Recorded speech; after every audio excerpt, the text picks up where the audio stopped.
కోయ ఎల్లమ్మ తల్లి జ్యోతిష్యాలయం.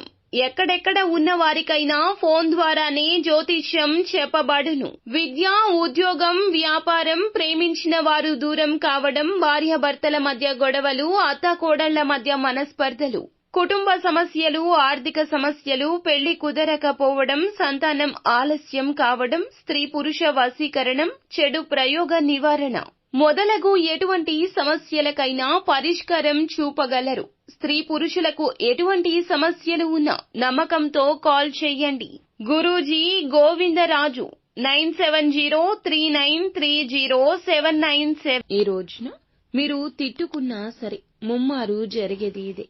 100% ఇలా జరగక మానదని జ్యోతిష పండితులు చెప్తున్నారు. ఏమిటి ఆ సంఘటన? ఈ రోజున మీకు ఎటువంటి పరిస్థితులు కలగబోతున్నాయి, కలిగే శుభ అశుభాలు ఏమిటో వీడియోలో తెలుసుకుందాము. వీడియో మీకు నచ్చితే తప్పకుండా ఒక చిన్న లైక్ అయితే చేసి మమ్మల్ని సపోర్ట్ చేయండి. ఇక ఆలస్యం లేకుండా వీడియోలోకి అయితే మనము వచ్చేద్దాము. ఈ రోజు దాదాపుగా అనుకూల ఫలితాలే గ్రహాల రీత్యా ఉన్నాయి. గ్రహాల యొక్క సంచారం యోగదాయకంగా ఉంటుంది. ముఖ్యంగా చంద్రుని యొక్క అనుకూలత అధికంగా ఉంటుంది. ఇందుల కారణంగా ఈ రోజున వీరికి రోజువారీ పనులన్నీ సక్రమంగా పూర్తవుతాయి. కాలం ప్రశాంతంగా నడుస్తుంది. ఇంకేమి కావాలి చెప్పండి? మీ మనస్సు ప్రశాంతంగా ఉంటుంది. పెద్దగా ఇబ్బందులు, కష్టాలు ఏమీ ఉండవు. వృత్తి, ఉద్యోగాల పట్ల కూడా ఊరట లభించే విధంగా ఉంటుంది. ఒక మాటలో చెప్పాలంటే చంద్రుడు బాగున్నాడండి. ఈ రాశి వారికి ఏం చేయాలి అనుకున్నా ఈ రోజున అన్ని పనులు కూడా సకాలంలో జరిగిపోతాయి. ఆదాయానికి మించిన ఖర్చులు ఉండొచ్చు. ఖర్చులు ఒక రకంగా మిమ్మల్ని ఉక్కిరి బిక్కిరికి గురి చేస్తాయి. కష్టానికి తగ్గ ప్రతిఫలితం దక్కకపోవచ్చు. అనుకున్నంత రిజల్ట్ కనిపించకపోవచ్చు. కానీ మీ మనసు దేన్ని పట్టించుకోదు. ఈరోజు ప్రశాంతంగానే ఉంటారు.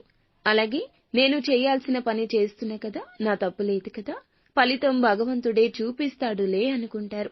భారాన్నంతా భగవంతునిపై వేస్తారు తప్ప మొండితనానికి పంతానికి పోరు. ఆరోగ్యం విషయంలో జాగ్రత్త అవసరం. శారీరకంగా అనీజీగా ఫీల్ అవుతారు. దీర్ఘకాలిక సమస్యలు బాధించవు. చిన్న చిన్న అనారోగ్య సమస్యలు ఇబ్బంది పెట్టొచ్చు. ఈ రోజు తలనొప్పి ఉంటే మరొక రోజు కాళ్ళు నొప్పులు, మొన్న ఏదో సమస్య, ఇలా చిన్న చిన్న సమస్యలు ఎదురు కావచ్చు. అధికంగా విశ్రాంతి తీసుకోండి. వివాదాలకు దూరంగా ఉండండి. లేదంటే అననుకూలతే ఎక్కువ అవుతుంది. వ్యాపారస్తులకు అనుకూలత ఉంటుంది. ఉద్యోగస్తులకు మాత్రం ఒత్తిడి అధికంగా ఉంటుంది. పాత స్నేహాలు ఉపయోగపడతాయి. కొన్ని విషయాల్లో పాత పద్ధతుల్లో ముందుకు వెళ్లాల్సి ఉంటుంది. ఈ విధమైన ఆలోచన చేస్తారు. ఆధ్యాత్మిక చింతన, దైవ కార్యాలు, వినోద కార్యాలు ఈ రోజు ఊరట ఇస్తాయి. నిత్యము కూడా ఈ రాశి జాతకులు హనుమాన్ చాలీసాను పఠించుకోండి. సుబ్రహ్మణ్యేశ్వర స్వామిని ఆరాధించడం కూడా మేలు కలగచేస్తుంది. అంతా మంచి జరుగుతుంది.